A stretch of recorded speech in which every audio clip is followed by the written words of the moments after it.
പോട്ടെ. ഇത്ര ധൃതി എന്താ? പരീക്ഷയൊക്കെ ഇന്ന് കഴിഞ്ഞില്ലേ? ഇനി 2-3 മാസക്കാലം പുസ്തകം നോക്കണ്ടല്ലോ. അത് കഴിഞ്ഞാലും വേണ്ടി വരില്ല. അതെന്താ? ഈ പരീക്ഷയോട് കൂടി എന്റെ പഠിത്തം അവസാനിച്ചു. ഓ, കാരണം? തോറ്റാൽ അമ്മച്ചി പഠിത്തം നിർത്തും. തോക്കാനോ? ലില്ലി SSLCക്ക് തോക്കാനോ? അന്ന് വരട്ടെ, ഞാനൊന്ന് പറഞ്ഞു തീരട്ടെ. ജയിച്ചാൽ അപ്പച്ചൻ എന്റെ പഠിത്തം മതിയാക്കും. കോളേജിൽ പോകാൻ വകയില്ലാത്തത് കൊണ്ട്. അതിരിക്കട്ടെ, ജോണി എന്നാണ് മടങ്ങിപ്പോകുന്നത്? ഈ ചോദ്യത്തിന്റെ അർത്ഥം നാം തമ്മിൽ എന്നും ഇങ്ങനെ കാണില്ലെന്നാണ്. എനിക്കിനി പോരാൻ പറ്റുമെന്ന് തോന്നുന്നില്ല. എന്നാൽ ഞാൻ അങ്ങോട്ട് വരാം. അയ്യോ വേണ്ട, ജോണിയുടെ അപ്പച്ചനും അമ്മച്ചിയും അറിഞ്ഞാൽ.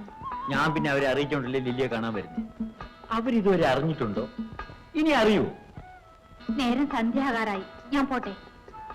അപ്പോ നാളെ ഇതേ സമയത്ത്? അയ്യോ, അത് പറ്റുമെന്ന് തോന്നുന്നില്ല.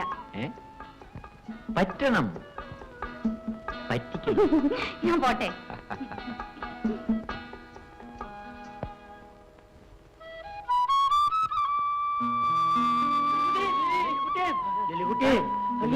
ഓടി ഓടി കുഴങ്ങി പോയി. കുഴഞ്ഞല്ല, കൊഴാന്ന് കുഴഞ്ഞു പോയി. എന്തിന്? എബ്രഹാം സാർ സ്കൂളിൽ പഠിപ്പിച്ചോണ്ട് പറഞ്ഞ് നെഞ്ചത്തെ വേദന വന്ന് വീണു. ഇവര് പറഞ്ഞോടനെ ഞങ്ങൾ അവിടെ ചെന്ന് സാറിനെ എടുത്ത് വീട്ടിലാക്കി ഡാക്ടർ കാറ് കഴിച്ചിട്ട് അങ്ങോട്ട് പോകുന്നത്. ഒന്നും പേടിക്കണ്ട, ഞാനും സഹായത്തിന് നിൽക്കുന്നത്. നിങ്ങൾ രണ്ടുപേരും കൂടെ ഓടി. നിങ്ങളുടെ കൂടെ ഞാൻ ഓടിയാലേ ബൈക്ക് വെച്ച് എന്റെ ഗ്യാസ് പോവും. അവളിപ്പോ വരും.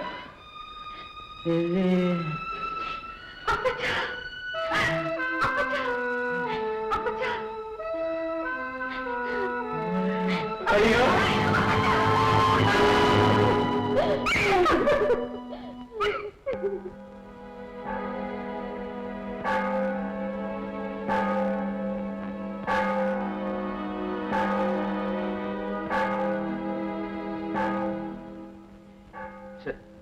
കഷ്ടമായി പോയി എന്ന് പറഞ്ഞാ പറ്റുമോ?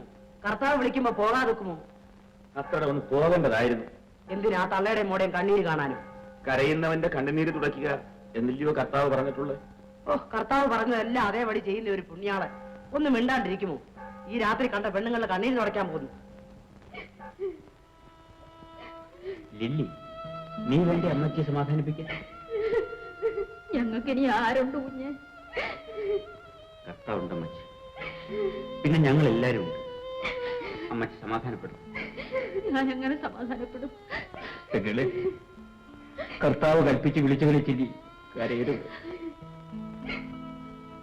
ജാണിയെ കണ്ടില്ലല്ലോ. ഈ രാത്രിയിൽ അവൻ എവിടെ പോയിരിക്കുക? ഞാൻ പറഞ്ഞില്ലേ, അവൻ ആ ശവമടക്കിന് കൂടിയിട്ട് അവരുടെ വീട്ടിൽ പോയതാ. അവൻ അവിടെ അങ്ങ് പോവില്ല. എന്താ അങ്ങോട്ട് പോകാൻ കാലം എങ്ങനെയല്ലേ? അവൻ അവിടെ പോയി കുത്തിയിരിക്കുക. ഞാൻ സത്യം ചെയ്യാം. അയ്യോ, അത് വേണ്ട. ഏതായാലും വെറുതെ കള്ള സത്യം. നീ അവിടെ മിണ്ടായിരിക്കുവോ?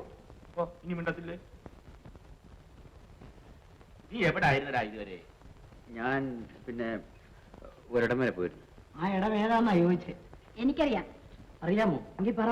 ഇച്ചായൻ, പിന്നെ ഇച്ചായന്റെ കൂട്ടുകാരൻ ജേക്കബിന്റെ വീട്ടിൽ പോയതാ. എവിടെ പോയാലും ശരി, കാലത്തെ നേരത്തെ വല്ലതും കഴിക്കാൻ ഇവിടെ എത്തണ്ടായടാ.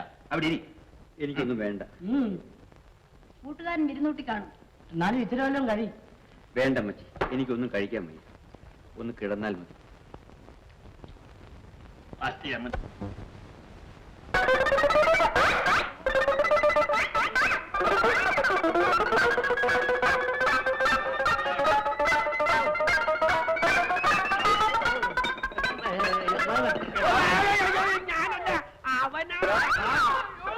നിന്റെ എല്ല് ഞാൻ ഉയരെടുക്കും.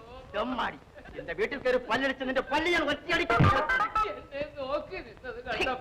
പറഞ്ഞതാ എന്റെ പെമ്പറന്നവര് നിന്നെ നോക്കി നിന്നോ? അയ്യാ, നോക്കി നിൽക്കാൻ പറ്റിയ കാമദേവൻ.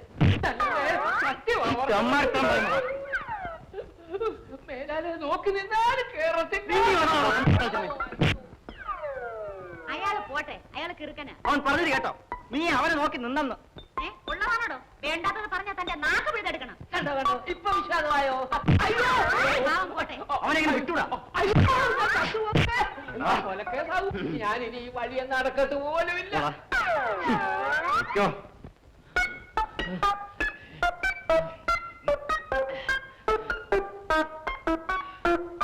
അയ്യോ, ഞാനാ ഈ നാട്ടിൽ ഞാൻ നടക്കണം. കൊള്ളരുത് അടി പറയുന്നു. എന്നെയാ കാലമാറിന്റെ മുമ്പിൽ കൊണ്ടിട്ട് ചോടിപ്പോയ നീ ബുദ്ധിമാൻ. ആ കോങ്ങണിപ്പം പറഞ്ഞവര് എങ്ങാണ്ട് നോക്കിയിരിക്കുന്ന കണ്ട് മത്തായച്ചനെയാണെന്ന് വിചാരിച്ച മത്തായച്ച മണ്ടച്ചാര്. എടാ അവള് കോങ്കണ്ണിയായിരുന്നു. ബുദ്ധി വന്നു. വാ. നമ്മൾ എന്ത് ചെയ്യുമോ?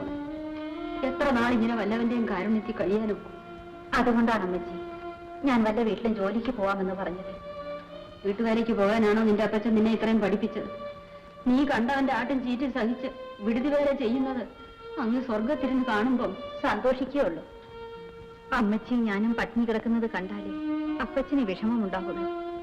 അമ്മച്ചി അത് ഇതും ആലോചിച്ച് മനസ്സ് നോവിക്കാതെ കൊള്ളാവുന്നൊരു വീട്ടിൽ എന്നെ ജോലിക്ക് പറഞ്ഞയച്ചാൽ മതി.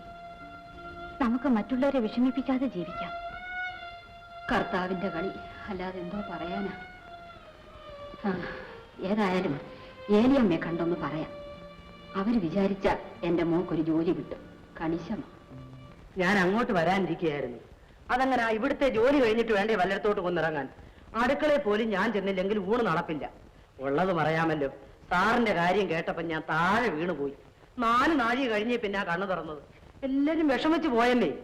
എല്ലാം കർത്താവിന്റെ പരീക്ഷയാ. പുണ്യം ചെയ്തവരെ കർത്താവ് പരീക്ഷിക്കൂ. അത് നല്ലതിനുമായിരിക്കും. എന്നാലും ഇത് കുറെ കടുത്തുപോയി. ഹോ, കണ്ണടച്ച് തുറക്കുന്നതിന് മുമ്പല്ലയോ കാര്യം കഴിഞ്ഞത്. പോയവര് പുണ്യം ചെയ്തവര്, ഇവിടെ ഇട്ടേച്ച് പോയവര് പാപികള്. ഇതെല്ലാം കർത്താവിന്റെ കളിയാ ശോശാമ്മയെ. സഹിക്കാതെ നിൽക്കുമോ? എന്തായാലും ശോശാമ്മ വീട്ടിൽ കിടന്ന് കരയാണ്ട് ഇങ്ങനെ ഇറങ്ങി നടക്കുന്നത് നല്ലതാ.